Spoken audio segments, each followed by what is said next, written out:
Hello again. This video is about daily routine. And in the Ayurvedic circles, the daily routine is the foundation in which we live our lives. If we can dial in a really strong daily routine and do it most of the time, it is said that we can maintain a healthy, long life. So this is really a good practice for us to start to engage during our cleansing process so that after we're finished with the actual cleanse, we have a routine to support our success as we move forward. It's a very powerful practice, and like I talked about earlier, the Dinacharya or daily routine is something that creates more structure and more space and more ease in our lives. In the morning, we want to ideally wake up before sunrise. Now, you may wake up with an alarm clock or cell phone, as the case may be, or you are more of a night person and this just sounds like an impossibility. Once you start to work with the daily routine, you will find that your biorhythms will start to align with nature. And if this isn't something that is possible, as you bring all of these other things into the fold, you will notice that you will automatically begin to rise earlier and earlier. But for now, do your best to get up early. Of course, the first thing we likely do is go to the bathroom. Urinate, defecate. If you need to drink a glass of water, it's a good idea to help facilitate that process. Again, this is something that you may go, I don't poop in the morning. Again, as you become more aligned with the biorhythms of nature, you will begin to have a nice, strong bowel movement every single morning. It may take a while. Then journal 3 pages. It's a really powerful practice. If you do it in the morning, you're able to capture some of the dreams you may have had. And it helps to filter out all of the angst that you might be carrying with you so that you can start your day with a clean slate. It's a brain drain. Here's how I would like for you to do it. Grab your journal. I use a 3-ring binder, nice thick notebook, nothing fancy because it's not for anybody's eyes to see. And then put the pen on the paper and just write. It is not for you to edit or make grammatically correct. It is only for you to release whatever is showing up in your mind. If you say, I don't know what to write, write that. If you're upset about something, write about that. If you're inspired, write about that. Just keep scribbling down whatever is showing up in your brain. It doesn't even have to be legible for 3 pages. You will be astounded at what that will do for you.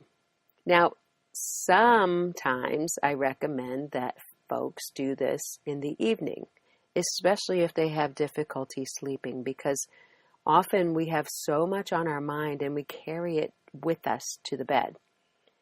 So if that's you, you may want to do this 3-page journal before bed. Either way, make sure you take the time to journal 3 pages every single day. Then you scrape your tongue. In your supply list, there's a tongue scraper. If you've never done it before, this is going to be a very interesting thing for you. You just place the center of the tongue scraper on the back of the tongue and scrape the tongue forward. Rinse off anything that showed up there and do it over and over again until this tongue scraper is clean. Eventually, you're going to notice that you don't have as much stuff on your tongue in the morning. And that's a good sign because it means that you have detoxified in a powerful way. Then floss and brush your teeth. Neti potting is next, and that's a nostril rinse. Again, if you've never done neti potting, this is going to be an interesting experiment. It's helpful to maybe pull up a video on YouTube on how to neti, but essentially you use about a 1/4 teaspoon of salt in tepid filtered water, so it's the same temperature as your body, and you place the nozzle of the neti pot into the nostril. Just kind of make a seal, and then over a sink, turn your face so that it's horizontal to the sink, and just let the water run up into the nostril and out the other. Of course, you're going to be breathing through your mouth. And then do the other side. It's a little bit off-putting the first couple of times that you do it. Eventually, it's going to be a practice that you absolutely adore. Now, if one of your nostrils doesn't want to work, I produced quite a while ago a YouTube video. My grandson, Mason, is the model for it on how to open up your septum. Almost everyone has a deviated septum, and sometimes it's so much so that you cannot use one of your nostrils, and that's really bad for your health. Check it out, Kathy Hammond's YouTube, and there's a really great nostril opening exercise on there. After you do your nostril rinse, you're going to put a couple of drops of sesame oil or ghee or olive oil, something that's edible, nothing toxic, into your nostrils. Doing this regularly, rinsing your nostrils and oiling your nostrils, allows your sinuses to get rinsed. And that is where a lot of bacteria and viruses get introduced into the body. And if you are in the habit of rinsing that every single day, the likelihood of you getting sick during flu season, cold and flu season, goes way down. And if you begin to feel symptoms of a cold or a flu, grab your neti pot, because that helps to rinse out some of the stuff, and it may prevent you from getting sicker. It's an awesome, awesome practice. Next, you're going to drink a couple of glasses of warm or hot water. If you wish, you can put some lemon in it. After you drink your water, move around. Do your yoga stretches. Do whatever exercise feels good to you. The goal here is just to move the body so you can juice up the joints and get your lymphatic system flowing. Our lymphatic system is our sewer system, essentially, and the pump that it uses is our muscular contraction. So stretching your arms over your head, breathing, allowing your body to flow freely in whatever fashion you like. Then sit. After movement, it's ideal to sit or do some form of meditation that works for you. Meditation is simply a one-pointed focus, so it may be that you just focus on your breathing. After your meditation, now's the time for your bathing, so you start by dry brushing the body all over. That helps to stimulate the lymphatic flow. And then jump in the shower or the bath, and afterwards do a nice light coating of oil. The Ayurvedic term for oiling the body is abhyanga, and how to do that is included in the downloads. Then, for breakfast, have your green powdered drink and all of your supplements. If you are hungry, add a grain or oatmeal or something that will be satisfying for you. Lunchtime or midday is the hottest part of the day, and because we are part of nature, it's also when our digestive fires are the most robust. So this is when we're going to have our largest meal. Make sure you have a very satisfying meal, something that's going to carry you into dinner.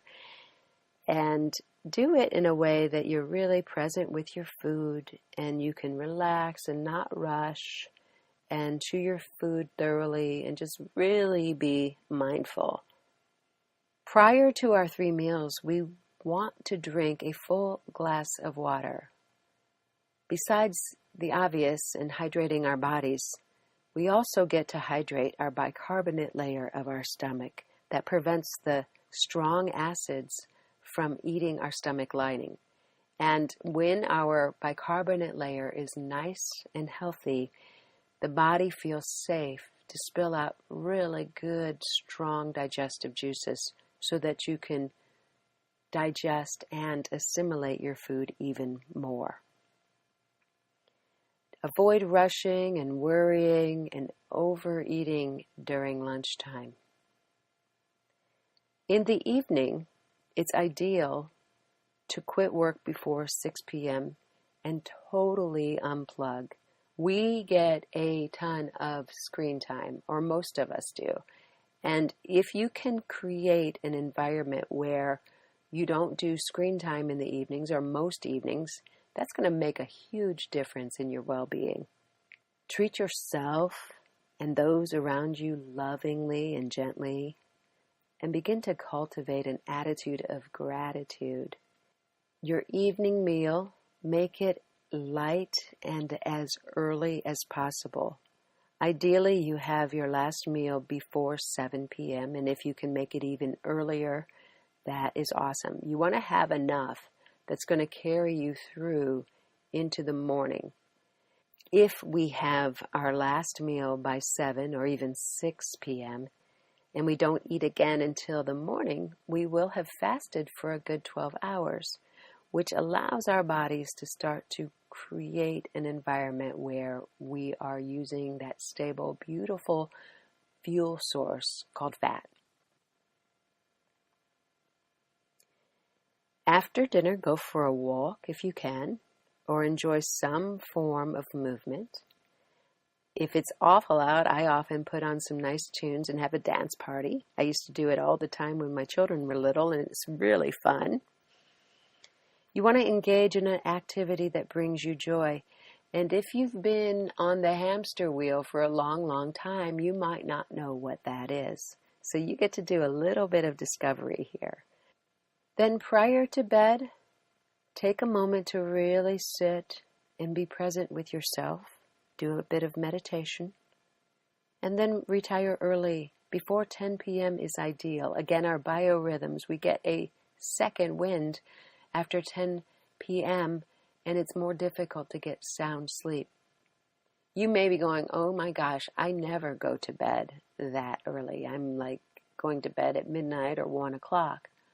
Well, one of the things you can begin to do is start to dial back the time you go to bed. Say you go to bed normally at midnight. Try to go to bed at 11:30. And then every day, go to bed a few minutes earlier so that you can begin to get into your nature's rhythms. I promise you that it's going to be a huge benefit to you.